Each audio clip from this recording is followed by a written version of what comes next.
Sinn Féin President Gerry Adams has said his party will continue to make the case for special status for the North in the EU as he rejected unionist suspicions that Sinn Féin's position on Brexit is more about weakening the union. Speaking ahead of a book signing in West Belfast on Saturday afternoon, Mr. Adams told reporters, "We are not trying to exploit this issue. It's too big an issue. We are always about weakening the position in the union. That shouldn't come as any surprise to anyone, but we are not trying to exploit this issue. It's too big an issue," he said. "I have made it clear that Brexit is a huge threat to the economies north and south, and to rights north and south. What we have to do in terms of people's rights and in terms of making sure people have a decent standard of living is focus in on that. The issue of Irish unity, that has to be the big challenge for us, to persuade people who don't want Irish unity that that's the best option. And we are very confident about being able to do that." Mr. Adams believes a border poll is very winnable, and he wants to see this won for stability and harmony in the time ahead. Nearly everyone recognizes, with the exception of the English Tories, and even they have had to soften their thoughts and elements of the DUP, that an all-island approach, whatever the constitutional position, is the best approach. Everything is impossible until it's done. We are up for that and we want to see that happening. His party, he argues, is focusing on the debate around these issues and noted Brexit had informed people of the difficulties and the dangers of Brexit.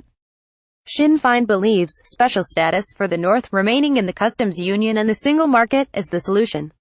"We don't care what it is called," he said. "That's what we have set out as the best practical arrangement, and that's still very, very doable in the next few years." He rejected the suggestion that Sinn Féin has been caught out by how well the Irish government have handled the Brexit negotiations so far, explaining he set out in the Dáil weeks ago to Mr. Varadkar how he genuinely support him, and we have been doing that, but as an opposition party it will hold the government to account. "There are decent bits to this Phase 1 text," he said. "There are other bits which there is an ambiguity about, but we need to remind ourselves this isn't the deal. This simply the measurement by which it has been moved to the next phase. So all the outstanding issues still need to be hammered out, and we will be very vigilant and we will keep the Taoiseach to account." He does not agree with Labour Brexit spokesman Keir Starmer's view that the DUP tail is wagging the Tory dog.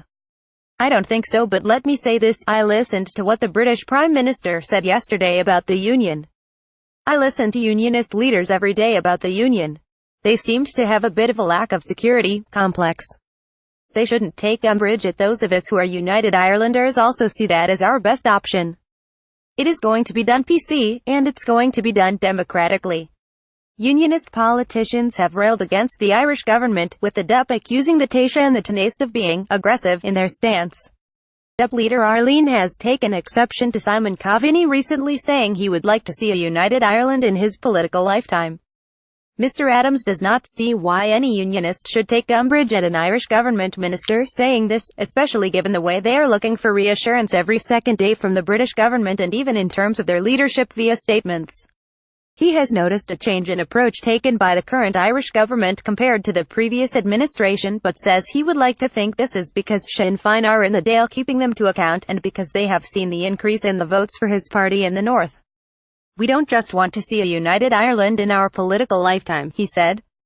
"We are working for it, and that is what we want to see Simon Coveney doing.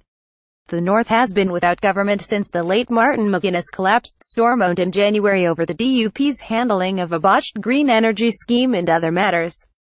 On the prospect of fresh Stormont talks, Mr. Adams said that was a question for the DUP, as they have an ongoing refusal and rejection to implement rights.